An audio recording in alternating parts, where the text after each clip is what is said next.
let's see how the gluten that's been sitting here is doing. Wow. And this is just since we've been sitting here, gluten needs several hours to mature and to be, to bond. And what happens is a lot of you that bake, you probably know that by the time you're done, you want to pull a window pane. And that means you want it to be so stretchy that when you pull it apart, it gets thinner and thinner and thinner. And without breaking, you can see through it. Or not quite see through, but see light through it. And that's called pulling a window pane.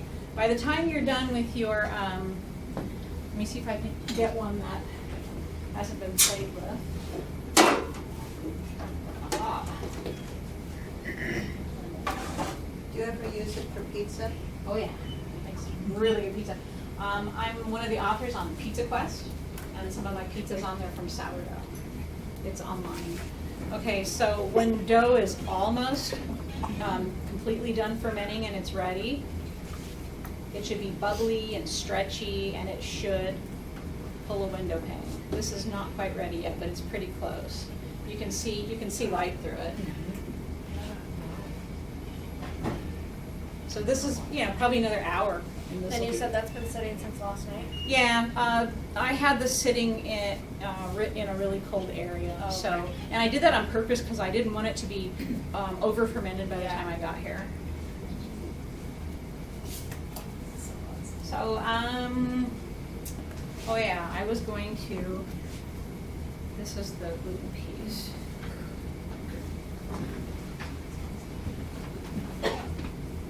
I'm going to try to wash out the starch and have all that's left is the gluten. Let me get that bowl because I need to let it soak a little bit.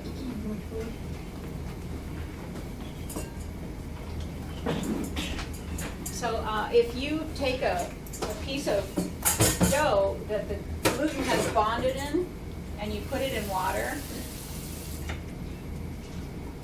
you can squeeze the starch out. And when you're done, kind of wet, but what you have left is the gluten. It's kind of like a little gluten ball. Can that be used for anything? Actually, that's what they do to make vital gluten, the kind that you buy and you add a little to your bread because your bread's not working that good. And they take flour and they extract the starch from it, and what's left is the gluten. And so they dry it and make vital gluten flour. I've never done anything with it. By the time you make another bread, if it's weak and you're trying to add it, you're like, well, why didn't you just add the flour? I used to make, a lot of vegetarians use this vital gluten, just like this, or this gluten. Yeah. And they mix different flavorings and things into it. And when it's steamed or baked, it can actually be used just like you would a meat because it's considered a protein. Yeah, it is the protein. And so I used to I made some ham out of it one time and some chicken. And by adding the different natural flavor granules to it. Interesting. And then I dried it in the food dehydrator because I was going on this Hardtack. it was called a pioneer trip with a bunch of kids, and we were giving them kind of old-fashioned food. There's still a little starch in there, and you can see that as the white stuff. But this is the gluten ball. This is all the gluten. See how stretchy it is, and how it hasn't even bonded for very long. We've only been here an hour. The white stuff all over my hands is the starch. Okay, Sorry. That's all right. Have some.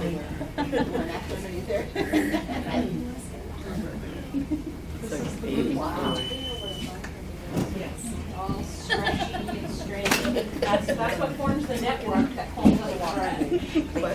The plate? So I think Wait, well, are you done? Yeah. Teresa looks like she's ready to wrap up too. And Yep. I just really want to give her a And I realize that, many of you may never go out and make a loaf of bread ever go. On the other hand, some of you may have been inspired to begin to work this into your repertoire of life.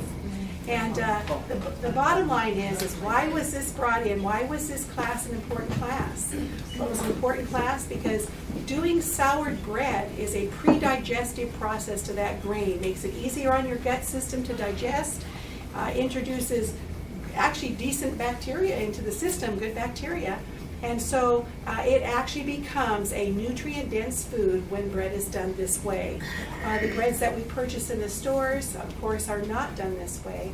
And many of the sourdough breads that you see today in the store are flavored. really flavored sourdough. They aren't real, they No. don't really ferment them, they treat them like the regular bread where they raise them, 2 hours, knock them down, let them raise an hour, and they add sourdough flavoring. And so you're really, again, you're getting that counterfeit, bread. And as many of you are seeing, just tasting that bread, it is amazing, isn't it? It's amazing. By the way, I brought in one of these just because if you guys don't have a stone, I meant to show you, if you have one of these, heat it, put your dough in there, grease it, put your dough in there, put the lid on, that makes steam, and there you're done. It's cast We're iron. gonna have a bunch of those. That's Yeah. Wasn't that fun? Slice some of this bread up if you Yes. want to take some home because I brought it for you. Oh, Oh, yeah. you can give me a local for here.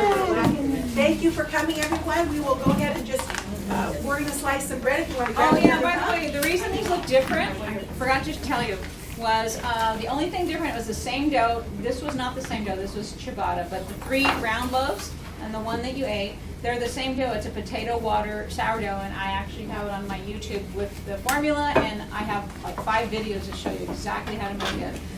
But this one I put rice flour on, and because it dusts off really easy, and once you dust it off, you get to see all the bubbles, the blisters.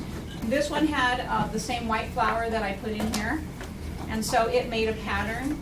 And the other one had rye flour on it, so they might look different, but it's exactly the same bread, and all I did was dust with different flour. And this ciabatta flour is like totally different. It's just, So again, if you want to if you really want to get into this, go to her YouTube videos and start watching those I gave things. you the links on the. Give you the whole thing right there. Okay? Thank you. Thank you.